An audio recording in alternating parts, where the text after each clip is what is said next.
Gəlin 22-ci seriyamıza başlayaq. Bu seriyamızda biz belə bir tapşırıqla qarşılaşırıq. Bu tapşırıqda bizə nə göstərilir?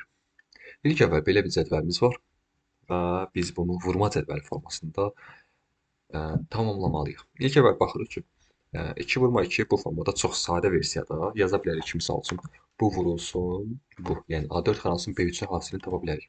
Bunu normal formada tapacaq 4. Amma ki, bunu sağ tərəfə sürüşdürdükdə artıq məntiq pozulur. Niyə? Çünki buradakı A4 B3 sağ tərəfə keçəndə B4 C3 olur. Yəni bir sağa doğru sürüşdürülür sütunlar. Burada biz sabitləmə məntiqindən istifadə etməliyik. Amma burada məntiq biraz daha fərqlidir. 2 dəfə toxunuram və baxıram. Biz elə etməliyik ki, aşağı sürüşdürdükdə biz, yəni baxın bu hissədən tutub aşağı çəkdikdə bizim üçün B3 xanası bu xana sabit qalsın və buradakıların A4 da aşağı gedərək A5, A6, A7, A8 o formada getsin. Amma sağa sürüşdürdükdə isə biraz daha tam əksi olmalıdır. A4 xanası sabit qalmalıdır. B3, B4, B3, C3, D4, Y3, B3 xanası C3, D3, Y3 kimi sağa tərəf sürüşdürülməlidir. Burada artıq biz normalda sabitləməni Fn F4 kimi bilirik. Hər iki tərəfinə üst hərfi dollar işarəsi atırıq. Amma burada artıq biraz daha fərqli formatda istifadə edəcəyik. Əvvəlcə biz bunu sabitləmək üçün A-nın sol tərəfinə dollar işarəsi atacağıq ki, bu burada belə sabit qalsın. B3-ünü isə sağ tərəfinə sabitləmə atacağıq ki, biz avtomatik cədvəli tam doldura bilək. İndi baxın. 2 vurmaq 11, 22. Hətta bunu sağa da çəksəm, baxın misal üçün 12 vurmaq 11 həqiqətində 132 edir. Misal üçün 11-in kvadratı necə edir? 11 vurmaq 11 edir 121.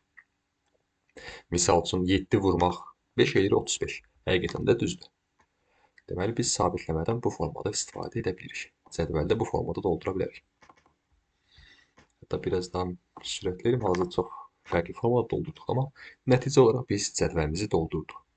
Burada da biz göstərmişəm ki, Fn plus F4 ilə sabitləyirik və bir dəfə vuranda biz hər iki tərəfinə, 2 dəfə vuranda hərfdən sonra, 3 dəfə vurduqda, toxunduqda hərfdən əvvələ, 4 dəfə toxunduqsa sabitləmədən azad olur. İndi isə digər tapşırığımıza nəzər yetiririk. Tapşırığımız nədir?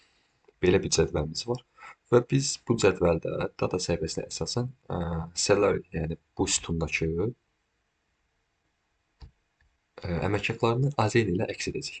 İlk əvvəl bu hissəsini edək tapşırıq.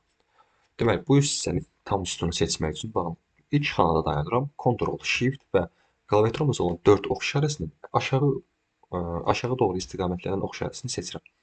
Və Ctrl Shift aşağı vurduqda məlumat olan bütün sütunu seçmiş oluruq. Sütunu seçdikdən sonra bizə deyir ki, AZN ilə ifadə etmək lazımdır. Biz gəlib bunu generaldan burada currency-yə çevirə bilərik. Əgər sizdə burada dollardırsa, ən rahat üsullardan biri də buradan gəlib ox işarəsinə toxunuram.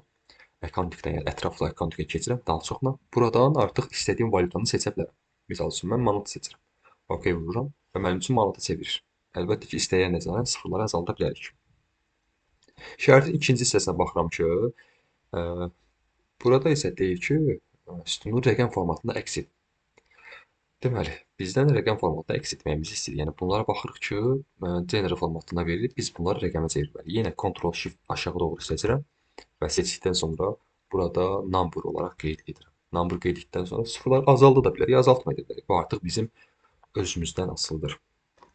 İndi isə digər tapşırığa baxalım. Bu tapşırıqda qeyd olunub ki, deməli, səviyyədəki şərtlərə əsasən VSV sütununda əlavələr edin. Şərtlərimiz bunlardır. Deməli, 1 ilə 0 ilə 1 arasında general gedir. Daha sonra 5 ilə 10 arasında, 10 ilə 15 il arasında və bu formada davam edir. Biz burada if, yəni iflər və ya sadə if düsturundan istifadə edə bilərik. Məncə sadə if düsturu daha rahat olar deyə. Gəlin sadə if düsturu ilə davam edək. If davam edirəm. Tab vurdum, təsdiqlədim düsturumu. Bizim şərt hissəmiz olacaq bura. Biz nəyə əsasən şərt verəcəyik? İllərə görə. Yəni ili seçirəm. Deyirəm ki, əgər hətta belə qoyaq şərti. Əgər klaviaturumuzu dəyişirəm. Əgər kiçikdirsə birdən. Hətta bunun əvvəlinə gəlin belə bir şey də qoyaq. Əvvəl davam edim, o zaman onu sonda qoyarım. Belə bir şərt qoyuram. Seçdim. Deyirəm əgər kiçikdirsə birdən. O zaman nə olacaq? Baxın bu xana. Junior xanası. Bunu gəlib dırnaq içində əllə də yaza bilərəm. və ya oradan seçib sabitləyə də bilərdim. Bu formada yazıram, davam edirəm. Daha sonra əgər 1-dən kiçikdirsə, bunu məlumatı verəcək bizə. Yox, əgər 1-dən kiçik deyilsə, 10-dan kiçikdirsə, seçirəm. Kiçikdirsə 10-dan, o zaman bizə verəcək bunu. Yox, əgər bu da deyilsə, yenə bu xananı seçirəm. Deyirəm ki, kiçikdirsə, bunu biraz daha yerini dəyişim, oxuya bilək. 15-dən kiçikdirsə, o zaman bizə verəcək bunu. Hətta bu yəni bu səfər sizə göstərmək üçün bunu buradan seçirəm və sabitləyirəm ki, mən xanamı aşağı çəkdikdə dəyişiklik olunmasın. Bu səfər də yenə bu kiçikdir 20-dən. If ardıcıllığına gedir deyə, yəni məntiq orada pozulmayacaq qətiyyən. 20-dən kiçikdirsə bizə bunu yazdırsın. Orada nöqtə vergül qoymağı unutdum. Bizə bunu yazdırsın. Sabitləyirəm. Nöqtə vergül.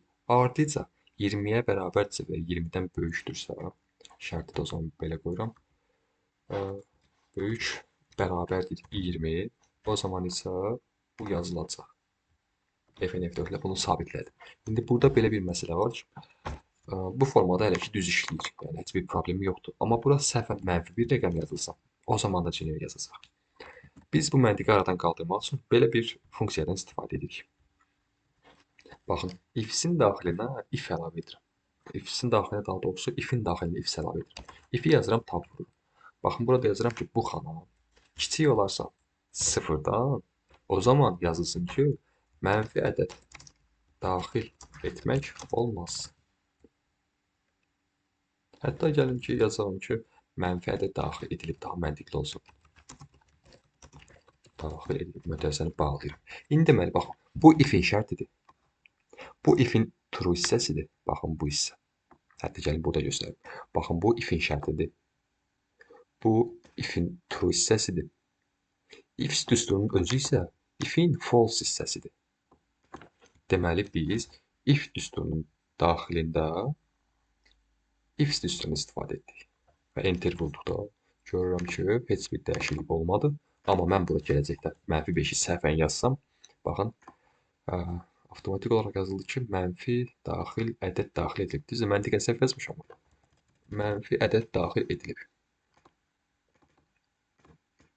Artıq daha doğru oldu. Baxın, mənfi ədəd daxil edilib. 0 yazsam, junior oldu. 7 yazsam, baxın, senior oldu. Misal üçün, bu şərti yoxlayalım. 12 yazsam, doğru çıxdı. Misal üçün, 16 yazsam, doğrudur. Misal üçün, daha 25 yazsam, doğrudur. Deməli, bu şərtlərdə ödəyən bir formulumuzu yazdı.